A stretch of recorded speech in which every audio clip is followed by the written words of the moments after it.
Why would a mountain become sacred? After all, it's just a mound of earth.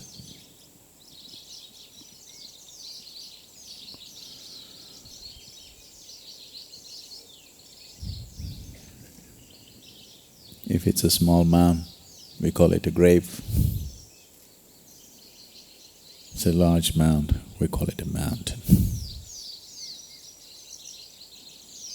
Why would a mountain become sacred?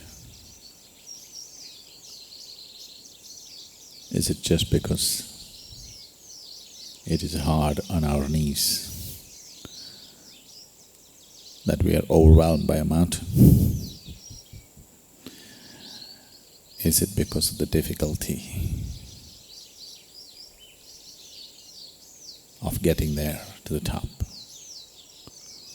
which makes it very large in human consciousness? In a way, that's true. If you could simply run up the mountain without any effort, you wouldn't have thought much of the mountains, because it extracts life to get to the top. People begin to think mountains are great. But I'm calling this mountain sacred, not because it's hard to climb. I am not of that kind who makes everything that is hard in life sacred. I am not that kind.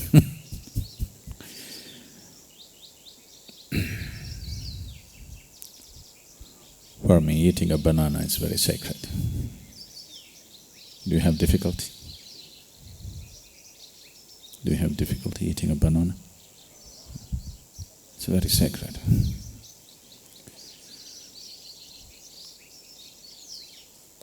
If you remain hungry for 3 days and then eat a banana, you would know how sacred it is.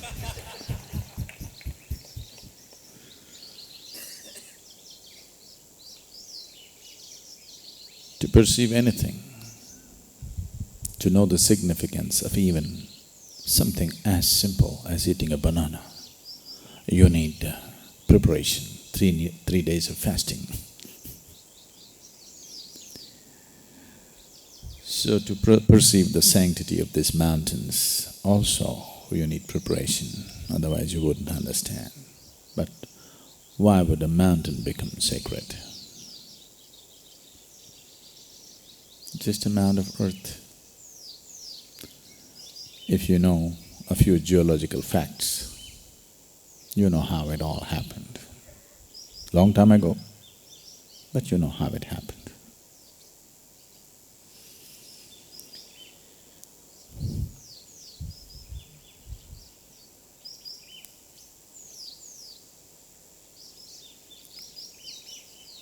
For me, this is very sacred, because my Guru walked upon it.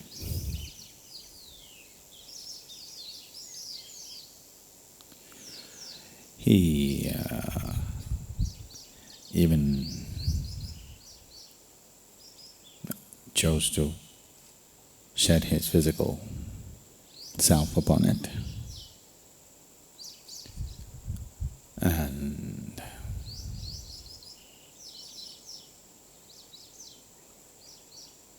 when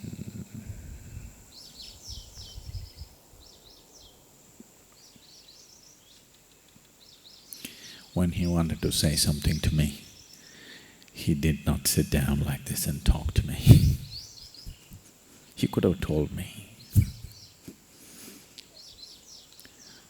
But everything that he wanted to tell me, he put it upon the peak of this mountain. So it's very sacred to me.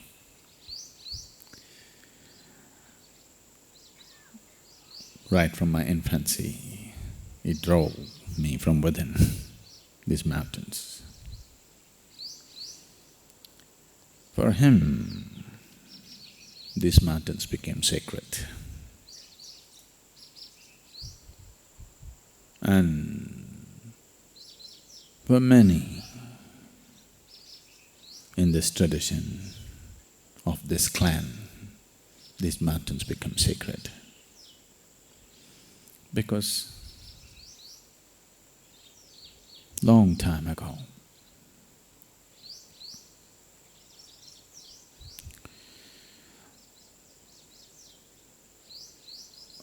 there was a young maiden in South India, southernmost tip of India, the southernmost point of the Indian subcontinent or the peninsula. She aspired to hold Shiva's hand, not his feet. She's a proud woman, not his feet. She wanted to hold his hand as a wife. She said, if at all, if I marry, it's only him.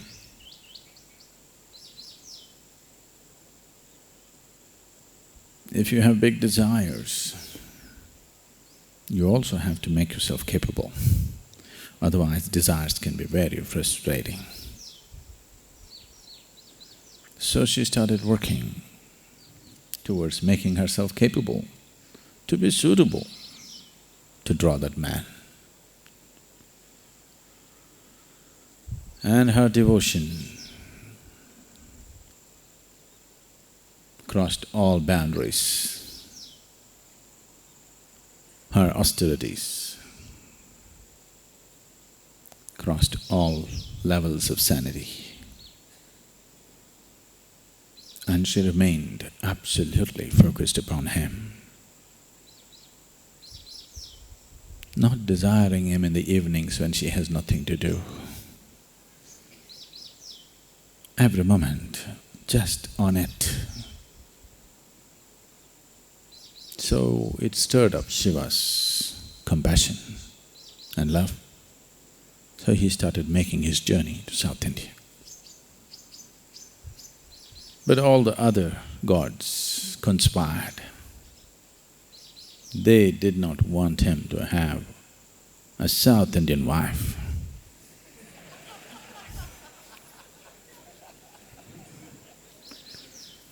They played many tricks to stop him. And she set up this deadline. If I'm not married to him by sunrise on this day, I'm going to leave my body. She had become an accomplished yogin by then, that she could leave her body if she wished. And Shiva came to know of this and was hurrying down. Then the other gods thought, if he gets married here, he may not go back up there, he may start living in South India. So they conspired to create a false sense of sunlight.